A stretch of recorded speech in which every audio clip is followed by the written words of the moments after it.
this video, you're going to see the picture.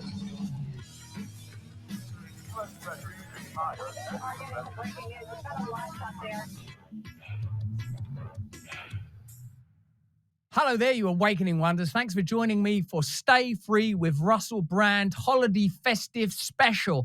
Yes, you're probably bored of your family by now. You're sick of watching legacy media propaganda. You know that even in the season of goodwill to all men, they're hating on you. Well, today is part one of our special show, which is called Conspiracy Theory to Conspiracy Fact, where we show you the number of times this year that you were right. Not those people who try to tell you how to think. You were right. We're talking about Nord Stream, January the 6th, and your Ukraine war, where the legacy media and the state told you one thing, and then, let's just wait a little bit of time, and here comes the truth, the holy name of the truth.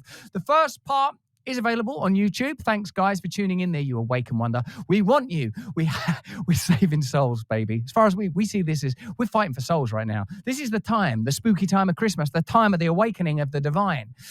We're going to be over there participating because this is the time where we got to wake up. This is it, because when the king was born, where did they look? They looked in the palaces, but where did they find the king born? Among the animals, in the manger, down among the poverty. This is where it's going to come from. This is where the revolution's going to come from. So if you're watching us on YouTube, download the Rumble app, won't you? Get over a Rumble, watch it at the home of free speech, the manger of free speech, I call it. Remember to subscribe and give us a like over there because it helps us in ways that I'm afraid I don't understand. Now, this is our first conspiracy to fact, Nord Stream. Do you remember when what they tried to tell you is that Russia blew up its own pipeline? Do you remember that? They went, it's blown up this pipeline that financially benefits Russia. What? Hold on, that doesn't even make sense. Well, do you remember that it wasn't Russia at all? This is a funny, informative video. Why don't you light up a Christmas, I don't know what you do. Do you smoke? Is it drugs? Do what you do within the confines of the law. And watch this fantastic video. Nord Stream pipeline, who blew it up? It's not as if Joe Biden literally admitted it on TV that they'd done it long before it happened, was it? Here's the news. No, here's the effing news on Nord Stream.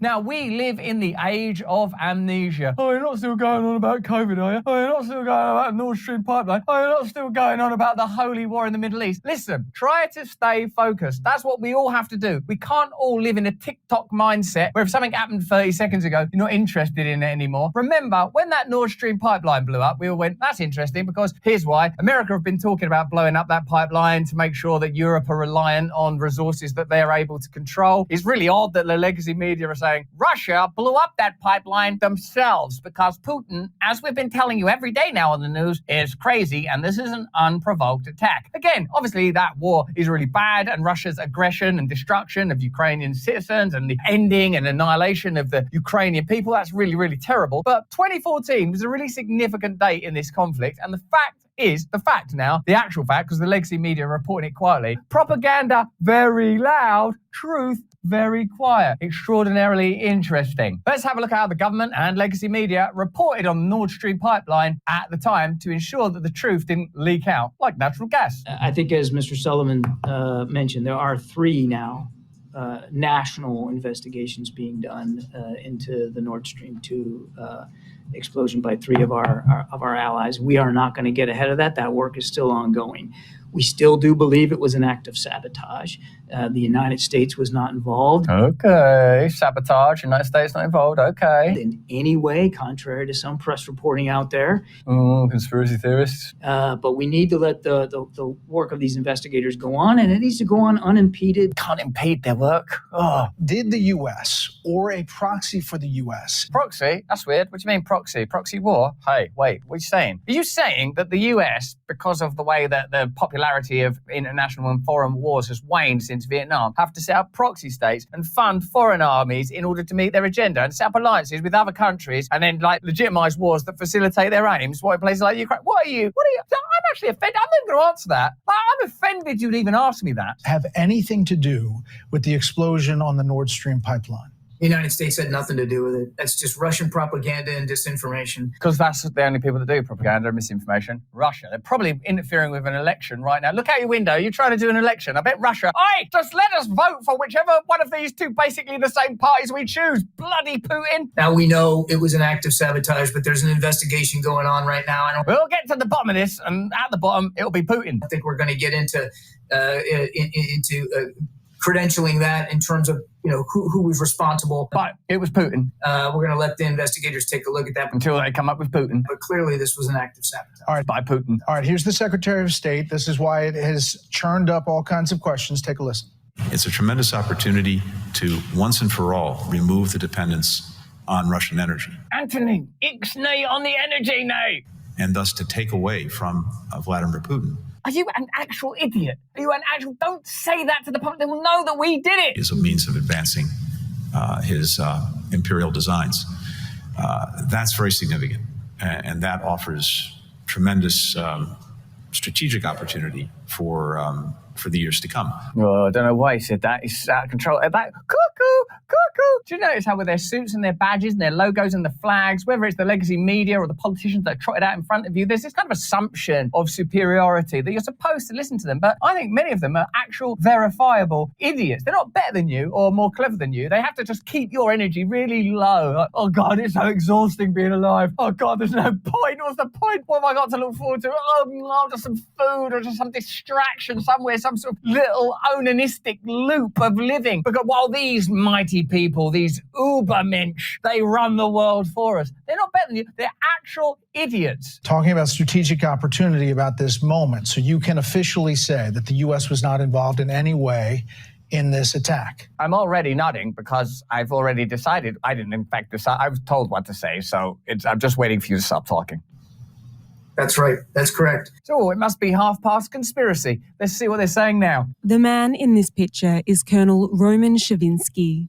According to an exclusive from the Washington Post and Spiegel, he was central to the controversial bombing of the Nord Stream natural gas pipelines last year. Don't look well, does he? He looks like he's been involved in blowing up some gas at the bottom of the ocean. He looks knackered. Sources have painted a picture of him managing logistics for a 6-person team. At the time, we spoke to Jocko Willink, former Navy SEAL, and it goes, would Navy SEALs be able to do it? Yeah. Purely hypothetically, would it be possible for a Special Forces team to undertake the sabotage of a pipeline? Yeah. I still think it's really worth talking to actual military experts that are not somehow shepherded by the military-industrial complex, like people that have been high up in the military but now have no connection to it. They'll look at it and go, yep, that's special ops. To plant explosive charges on the gas pipelines. They say he didn't act alone and that his orders ultimately came from senior military officials. Of course he's not acting alone. That'll be the next thing. Lee Harvey Oswald did that. Lee Harvey Oswald resurrected himself out of the grave. Then he swam, went into that book depository place, got himself a couple of books on how to blow up pipelines, swam down to the very depths, and then he blew that bloody thing up. And we'd asked him not to. I mean, not asked him because we have no connection with him. He's never been a CIA agent. What? I've got a cold. Nord Stream 1 and 2 pipelines run from Russia to Germany and provide energy to millions of people in Europe. Critically, the Nord Stream bypasses Ukraine. Ukrainian President Volodymyr Zelensky has previously denied Ukrainian involvement in the explosion. That guy, what's next? Weapons of mass destruction blew up that pipeline. Doesn't it worry you? Let me know in the chat. This is a serious question. How often do you sort of see a story on the news and go, I bet this is because of that? And then you find out, oh yeah. Like when that happened, Nord Stream pipeline blew up. It's like, well, is that because like it's advantageous to this alliance between the Ukraine and the United States after the 2014 coup that they want Ukraine to basically become a kind of Balkan state that they can use control to agitate one of their historic and ongoing opponents? They're blowing up that pipeline because that's part of the economic might of Russia is their natural resources. Then they'll probably say Russia did it themselves. Like, didn't you sort of just think that? Not because you're some sort of strategic geopolitical genius, because it's obvious. And then they get Anthony Blinken or that other geezer come and tell us, what's happened there is plain and simple. Lee Harvey Oswald and Putin and Osama bin Laden are sort of a supergroup now, and they've done that together. They're like the Beatles, but for blowing up pipelines. I get it. Українці точно цього. The Ukrainians definitely didn't do it. You did, though. It's amazing. Not that you can particularly blame Zelensky, because you only need to see poor old Zelensky tried out of the Golden Globes or begging for money on the television to recognise that he's temporarily been hoovered up into the system, trotted around like a pawn. Gaddafi was in that position once. Colonel Gaddafi was once favoured and loved by Western leaders. Like, oh, Libya, let's make Libya work out. And it's like, I don't like that Gaddafi anymore. White uniforms, medals. He's like some sort of mad ice cream man. Let's nut him off. If Zelensky don't start singing the right tunes, bye-bye, baby. What we're interested in is arms deliveries and our victory. So the legacy media appear to have caught up with where you were a year or two ago. What's next? COVID's not as bad as they're saying. A senior Ukrainian military officer with deep ties to the country's intelligence services played a central role in the bombing of the Nord Stream natural gas pipelines last year, according to officials in Ukraine and elsewhere in Europe, as well as other people knowledgeable about the details of the covert operation. There's so much evidence of this. Joe Biden had said stuff publicly. Condoleezza Rice had said, it was just like Seymour Hersh, a decorated, respected journalist who I've had to reframe as a conspiracy theorist or whatever. So bloody obvious. There's so many of these now. It's crazy. The officer's role provides the most direct evidence to date tying Ukraine's military and security leadership to a controversial act of sabotage that spawned multiple criminal investigations and that US and Western officials have called a dangerous attack on Europe's energy infrastructure. That is pretty dangerous, and I don't know if it's a war crime or whatever. I don't know how these words are used anymore, who gets to determine how stuff gets labelled. But what I will say is it was a total lie. The media, without any investigation at all, and then go, well, should we look into this? They didn't send with, right, guys, let's get a scoop now. Let's find out once and for all. Let's see what goes on. No, they just the Russians did that. Remember when that missile came out of Poland? Oh, that was probably, no, sorry, it was us. Oh, okay, sorry. Zip. Roman Chervinsky, a decorated 48-year-old colonel who served in Ukraine's Special Operations Forces, was the coordinator of the Nord Stream operation. People familiar with his role said, managing logistics and support for a 6-person team that rented a sailboat under false identities. Who's going for a sailing holiday? And what exactly have you got there? Just this is fishing bait. What, those canisters and this dynamite? That's right, we're fishing for a very big fish. Bloody Vladimir Putin! And used deep-sea diving equipment to place explosive charges on the gas pipelines. Incredibly brave and brilliant in one way, except for all the lying. On September 26, 2022, 3 explosions caused massive leaks on the Nord Stream 1 and 2 pipelines, which run from Russia to Germany under the Baltic Sea. The attack left only one of 4 gas links in the network intact as winter approached. How's your energy bills lately? Chervinsky did not act alone. Good, right? Cover that off. And did not plan the operation, according to the people familiar with his role, which has not been previously reported. The officer took orders from more senior Ukrainian officials, who ultimately reported to General Valery Zaluzhny, Ukraine's highest-ranking military officer, said people familiar with how the operation was carried out. Ukraine has launched many daring and secretive operations against Russian forces. They're even trying to propagandize this. But the Nord Stream attack targeted civilian infrastructure built to provide energy to millions of people in Europe, while Gazprom, the Russian state-owned gas conglomerate, owns 51% of Nord Stream. Western energy companies, including Germany, France, and the Netherlands, are partners and invested billions in the project. Amazing. So it's an attack on something that belongs to a wide variety of European interests. See how complicated this war gets. It's not like, remember when it was just put a sticker in your window and don't ask any questions at all. You're blowing up energy resources of Dutch energy firms and stuff. That's really weird and wild and off-grid activity, isn't it? It's not look, see these Ukrainian children. That's all this is about. Nothing else. Why? So you won't be blowing up any pipelines. Why don't you mind your own business, you conspiracy theorist? Ukraine had long complained that Nord Stream would allow Russia to bypass Ukrainian pipes, depriving Kiev of huge transit revenue. So mad, isn't it? So many conflicts are about canals and ships and commerce and service. It's worth paying attention to canals when it comes to geopolitical issues, I've learned. Chervinsky's participation in the Nord Stream bombing contradicts Zelensky's public denials that his country was involved. I am president and I give orders accordingly, Zelensky said in a press interview in June, responding to a report by The Post that the US Central Intelligence Agency had learned of Ukraine's plans before the attack. I wait to hear what the deep state of the USA and BlackRock executives want, and then I give those orders. Nothing of the sort has been done by Ukraine. I would never act that way, Zelensky said. You can't really blame him. That's what politicians do. The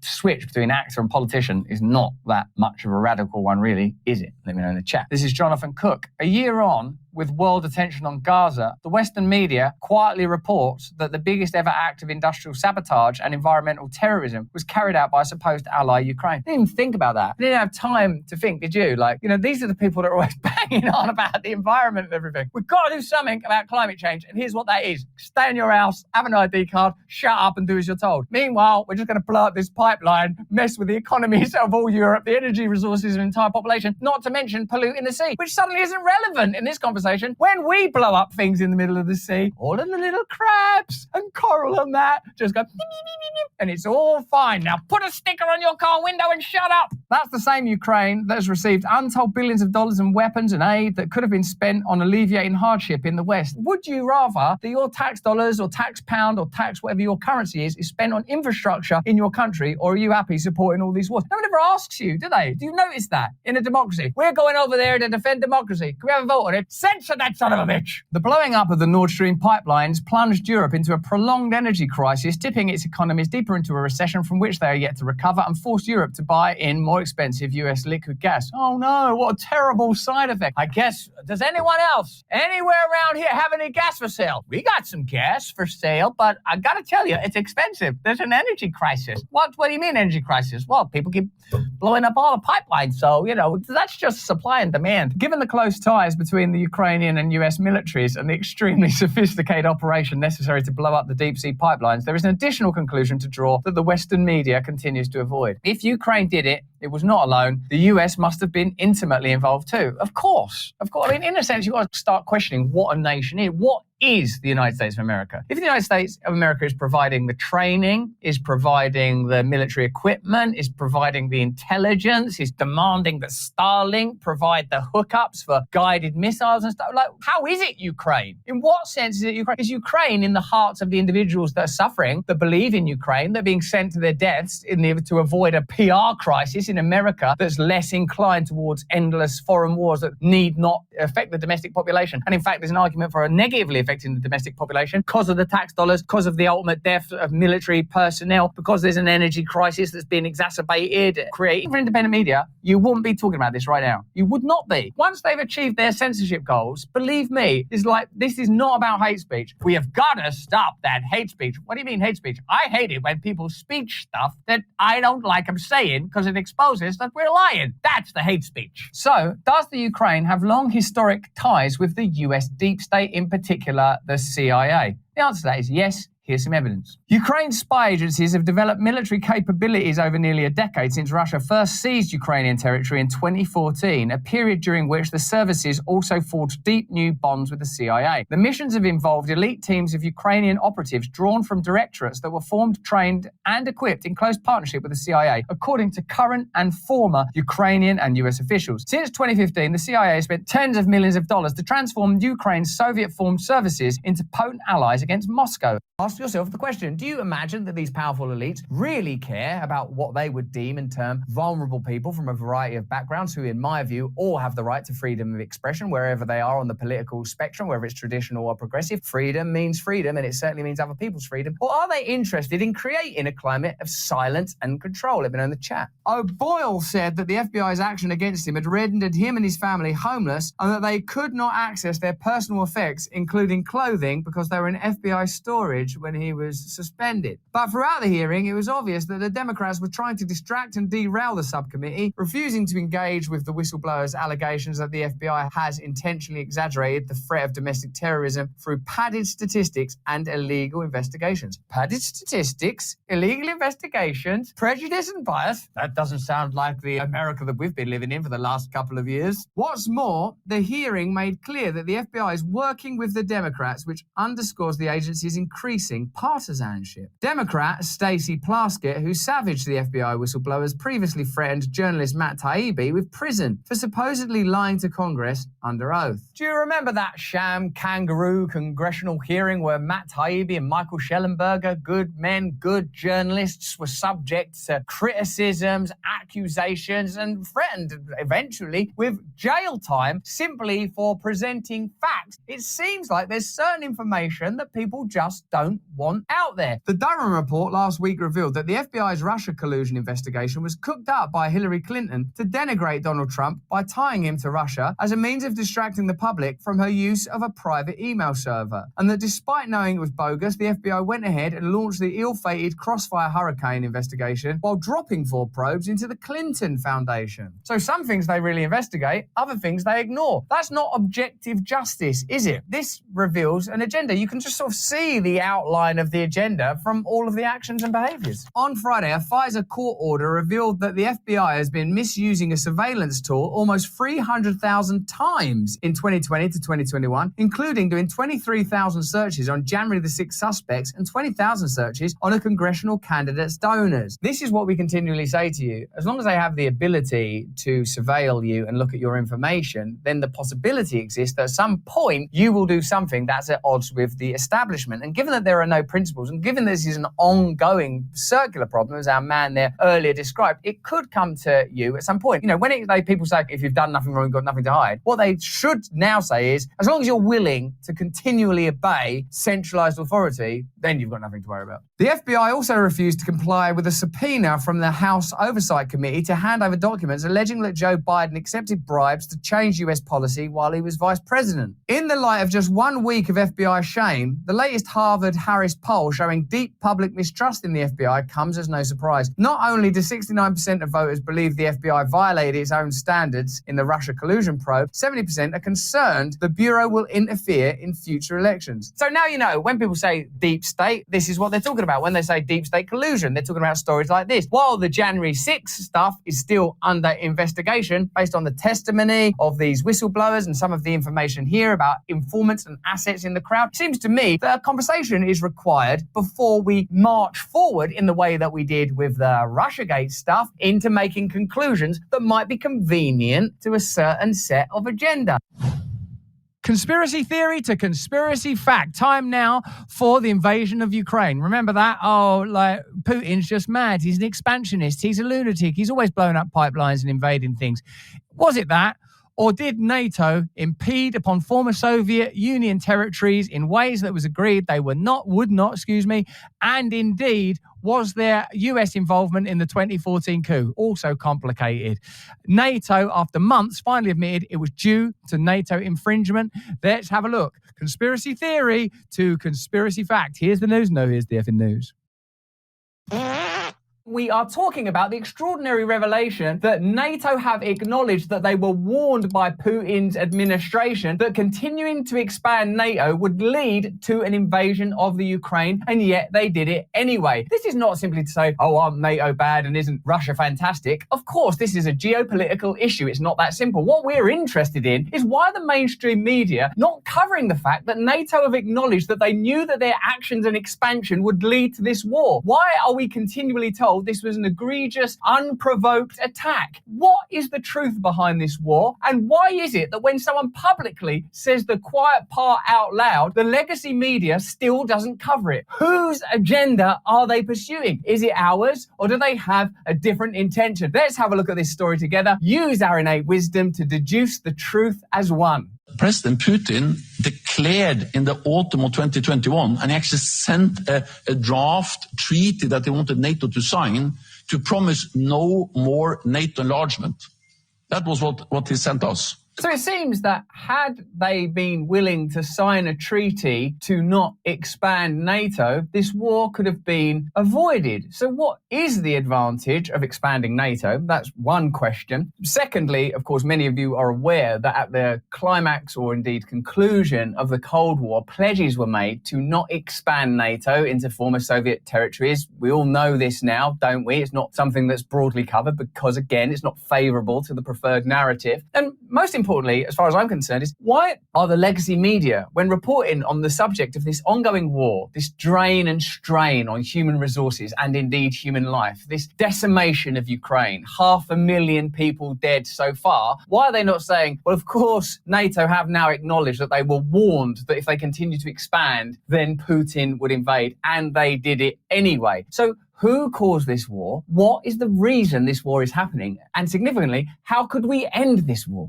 And that was a precondition for not invade Ukraine. Of course, we didn't sign that. The opposite happened. He wanted us to sign a promise never to enlarge NATO. He wanted us to remove our military infrastructure in all allies that have joined NATO since 1997, meaning half of NATO, all the Central and Eastern Europe. We should remove NATO from that part of our alliance. In a sense, when you listen to this speech, it becomes clear that this war has been a long time coming, probably with the membership of each of these former Soviet nations, in the case that they were former members of the Soviet Union. It has encroached further on the agreement not to expand NATO. So it's not like a war that began all of a sudden. It's part of the ebb and flow of history. And perhaps you will agree with people like Jeffrey Sachs that this war has come about to a degree as a result of the unipolar agenda of centralist American interests. Because they have an agenda to deplete Russia, because they have an agenda to create a unipolar world where Chinese interests and Russian interests are challenged, they were willing to agitate Russia to the point of war. And the reason I mention that is because, of course, we're continually told this is a humanitarian crisis. Remember what you're supposed to believe. This is what you're supposed to believe. Russia, basically for no reason, started to wage war on Ukraine. It's terrible. It's egregious. Putin is the new Hitler. And again, this is not to advocate for Putin. It's not to advocate for the actions of Russia. This is simply to say, if the intention, the aim, the goal was to end war, these are probably the sorts of things you'd have to take into account, I imagine. So he went to war to prevent more NATO close to his borders. He has got the exact opposite. He has got more NATO presence in the eastern part of the alliance. We're not a pro-Russia channel. This organisation is not pro-Russia. I'm sure that were we doing this in Russia, we would experience a lot more censorship, although, hey, who's to say, huh? But what we are saying is that everything this man is inventorying here seem like unwise moves from a diplomatic perspective if the intention was to have a harmonious relationship with Russia, to acknowledge that Russia have their own sovereignty, have their own nation, have their own history, have their own trajectory. This seems like, well, hold on a minute, aren't you like provoking a nuclear superpower for reasons, again, that don't seem that clear? Because he's not at any point going, and of course we have to have all these countries as members of NATO in order what? What happens? Is it going to help global warming? And he has also seen that Finland has already joined the alliance, and Sweden will soon be a full member. Also, we have plans to put cellophane over Vladimir Putin's toilet so when he go pee-pee, it splashes all over him. I got one of these puzzle things. Stop provoking Vladimir Putin. Some of us don't want the world to be destroyed. This is good for the Nordic countries, it's good for Finland and Sweden, and it's also good for NATO, and it demonstrates that when President Putin invaded a European country to prevent more NATO, he's getting the exact opposite. Brilliant. And now we've got a massive war in which 500,000 people have been killed. Let's have a look at Jeffrey Sachs' perspective so we can understand this with a little more detail. How did we get into this war and how do we get out of it? During the disastrous Vietnam War, it was said that the US government treated the public like a mushroom farm, keeping it in the dark and feeding it with manure. The heroic Daniel Ellsberg leaked the Pentagon Papers documenting the unrelenting US government lying about the war in order to protect politicians who would be embarrassed by the truth. A half-century later, during the Ukraine war, the manure is piled even higher. According to the US government and the ever-obsequious New York Times, the Ukraine war was unprovoked, the Times' favourite adjective to describe the war. That is continually what you were told. If you only watched the mainstream media, if you only read the New York Times and someone said to you, what's this war about? Well, it was an unprovoked attack. People don't do unprovoked attacks. People do provoked attacks. That's what this is. This was provoked. In fact, we've just heard NATO. This is not Russian propaganda. This is NATO saying, well, Putin said that if we kept expanding NATO, there would be a war. And so we just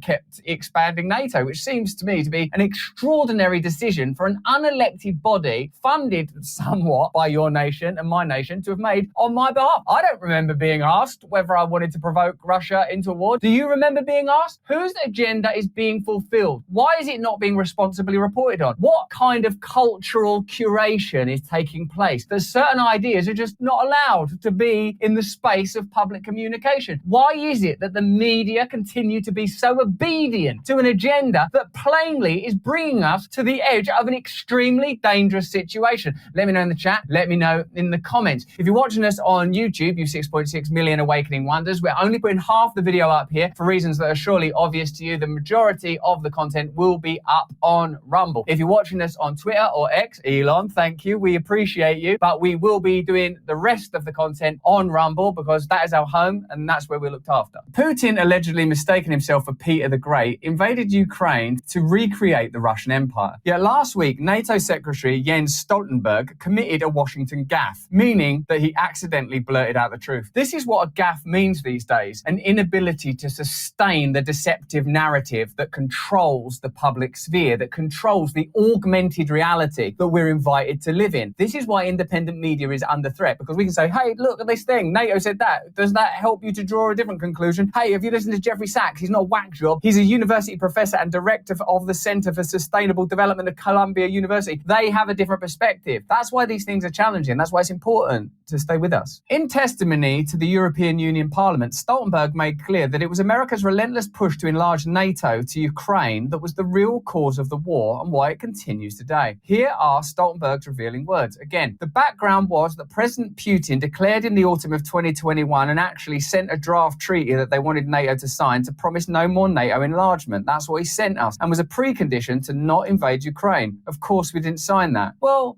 done you, because now Ukraine is being devastated. 500,000 people are dead and the situation shows no sign of improving, and actually no one at all benefits from it except for the military-industrial complex and centralist authoritarian systems that want us to be in a perpetual state of fear and unable to question authority in our own life because we're terrified of continual pandemics and what. No, some people do benefit. Thanks for this. The opposite happened. He wanted us to sign that promise, never to enlarge NATO. He wanted us to remove our military infrastructure in all allies that have joined NATO since 1997, meaning half of NATO. All the Central and Eastern Europe, we should remove NATO from that part of our alliance, introducing some kind of B or second-class membership. We rejected that. Can you see why a figure like Donald Trump, who says we'd withdraw from NATO or we'd stop funding NATO, is a kind of wrecking ball to globalist infrastructure? Over the last 8 years, the United States spent more on defense than all other NATO countries combined. Because this is the kind of thing that can continue unquestioned. Like, when in your life do you have time to go, hey, I'm not sure if we should be supporting NATO anymore? You're being overcharged for your energy, you're being overcharged for your food,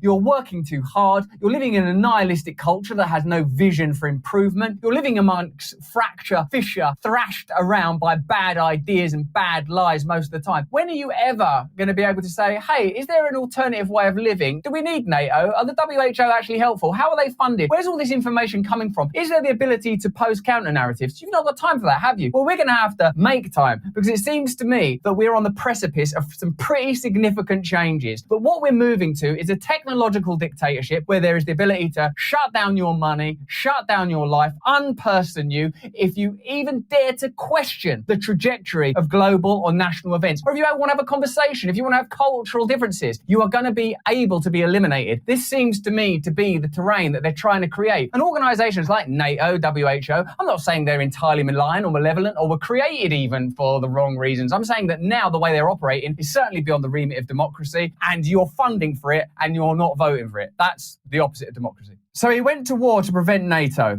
More NATO close to his borders. He has got the exact opposite. I mean, stop provoking Vladimir Putin in the middle of a war. Do you remember when Tucker said that within a year we'll have a hot war with Russia? Does that seem more or less likely? Let me know in the chat right now. To repeat, Putin, went to war to prevent NATO, more NATO close to his borders. When Professor John Mearsheimer and I, and others have said the same, we've been attacked as Putin apologists. So at this point, this is sort of, I suppose, where we get into a degree of complexity. In this video, we're not saying to you, Russia are really great and NATO are bad, even though I can feel myself getting agitated on behalf of sort of the concept of Russia by the bureaucratic disingenuity of this unelected administrative official. But actually what Sachs is saying, and what he's saying his colleague Mearsheimer are saying, is we told you this and we were dismissed as conspiracy theorists. Now think about the last couple of years. How many times have things been said that are true that you're dismissed as a conspiracy theorist for believing. Think of all of the major world events, the pandemic. I mean, the litany, it just goes on and on. What is happening in conjunction with very significant geopolitical moves in order, I believe, to create a unipolar globalist world where democracy and sovereignty and community are completely eroded is the inability even to challenge on any individual issue. Dissenting voices shut down, alternative voices annihilated. The same critics also choose to hide or flatly ignore the dire warnings against NATO enlargement to Ukraine, long articulated by many of America's leading diplomats, including the great scholar-statesman George Kennan and the former US ambassadors to Russia, Jack Matlock and William Burns. So it's not all crackpots and whack jobs and people on the internet that are hippies with an axe to grind that believe in community and autonomy and democracy and that love is the answer and you have to find God within yourself, find God now. It's like actual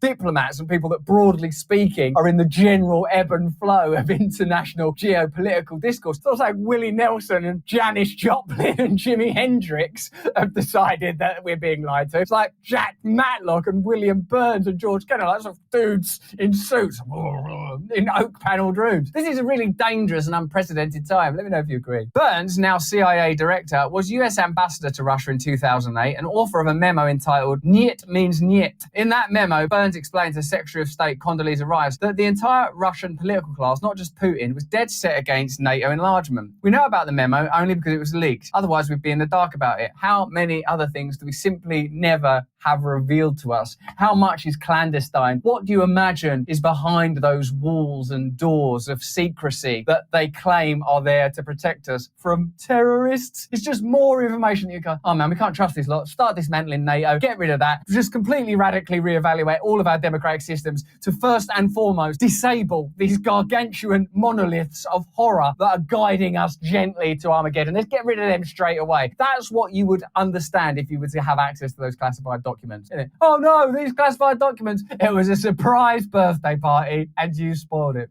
Remember them days, guys? Why does Russia oppose NATO enlargement? Yeah, why is that? For the simple reason that Russia does not accept the US military on its 2,300 kilometer border with Ukraine in the Black Sea region. Russia does not appreciate the US placement of Aegis missiles in Poland and Romania after the US unilaterally abandoned the anti-ballistic missile treaty. Oh, it's abandoned that. How about a treaty? No missiles. How about fuck your treaty? Russia also does not welcome the fact that the US engaged in no fewer than 70 regime change operations during the Cold War between 1947 and 1989. That regime change was a surprise for your birthday. They've got a country and an institution in the shape of NATO on their borders, armed, who they know have engaged in regime change 70 times since the last war. They know that they are explicitly their enemy, and they're saying, do you mind not doing that? I mean, it essentially amounts to a polite request eventually followed by war. Now, there's a deep and troubling history between Russia and Ukraine that I'm plainly not an expert in. What this is about is, why don't the media simply report accurately on this subject? And I can answer my own rhetorical question, because if they did, you'd make up your own mind. And when you make up your own mind, you will be less compliant and less obedient, and they cannot have that. And countless more since, including in Serbia, Afghanistan, Georgia, Iraq, Syria, Libya, Venezuela, and Ukraine. Yeah, but we're not going to do any more. Nor does Russia like the fact that many leading US politicians actively advocate the destruction of Russia under the banner of decolonizing Russia. That would be like Russia calling for the removal of Texas, California, Hawaii, and conquered Indian lands, and much else from the United States. Imagine that for a moment. Imagine that Hawaii, with good reason these days, said, do you know what? The United States haven't been incredibly helpful to us. They're just using us as a missile base. When we actually need them, they give us derisory payments while they send incredible sums elsewhere, apparently to support a war that it seems like they, to some considerable degree, participated in the provocation of. And imagine if Texas took their oil. What's the benefit of the United States? Who benefits? Start asking yourself that question. Love America. Love your history. Love your nation. Love your traditions. Love your forefathers and your foremothers. But who benefits from there being one centralized government that plainly operates in the service of military-industrial complex, big pharma, uses the legacy media to whitewash and bleach the cultural space free of independent thought and independent conversation? Are you benefiting? Is it helping your energy bills? Is it helping your food bills? Is it helping your freedom? Is it helping your children's education? Is it helping your family's health?